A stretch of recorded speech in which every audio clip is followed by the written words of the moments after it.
Midyat bajarokekî dîrokî û şaristanî ye. Navçeya Midyadê ser bi Mêrdînê ve ye. Li ser çiyayekê hatiye damezrandin.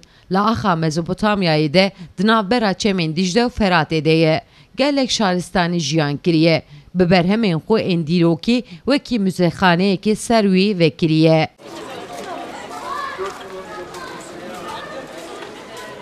Midyat mirada beriya mîladê sed sala nehemîne.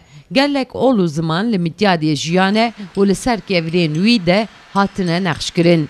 Karê keviran jî ji bo xelkê Midyadê bûye deriye bazarê. Hosteyên Sûryan hunerên xwe li ser keviran nexşkirine, ji bo xelkê Midyadê ev huner wekî miradekî hiştine. Karekî gelek bi zehmet e.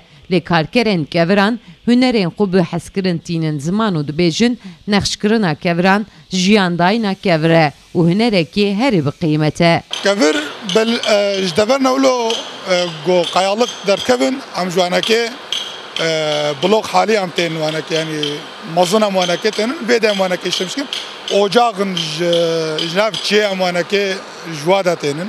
Em nanê xwe ji kevir derxin yanî meslekê me ji ser vênekê ye. Li gor Xwediyê Ferbixayê jî çiyayên Midyadê gelek bi bereket e. Kevirên bi navê Katorî xaniyên xelkê Midyadê bi nexş dixemilîne. Buhabûna kevirê Midyadê jî li gor mîtroyan diguhere.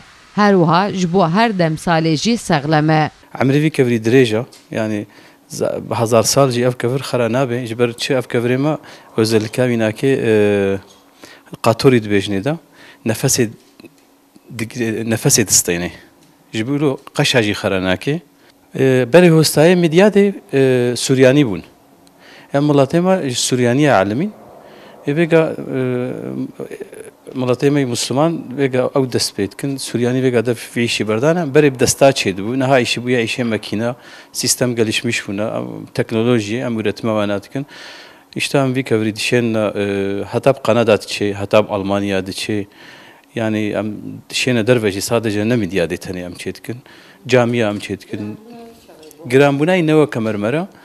Yani mermer metrekûpayê nakê 3 ton derkeve, ev tonek 800 kilo derkeve.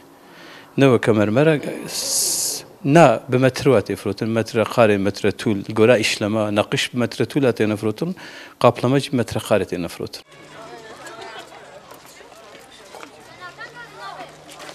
Şewqa kedeyê li ser keviran. Xaniyên ku ji kevirê Midyadê hatine çêkirin, mirov li her kolanê bajarê de dikare bibîne. Rengê kevirê Katorî gewr e. Çi qas av bê lêkirin, ew qas hişk dibe. Motifên cûr bi cûr li ser xaniyan, li ser sehpeyan, li ser mînberê mînareyên mizgeftan, li ser dêran û xanan hene. Kevirê Katorî ji bo xemlandina mezelan jî tê bikar anîn.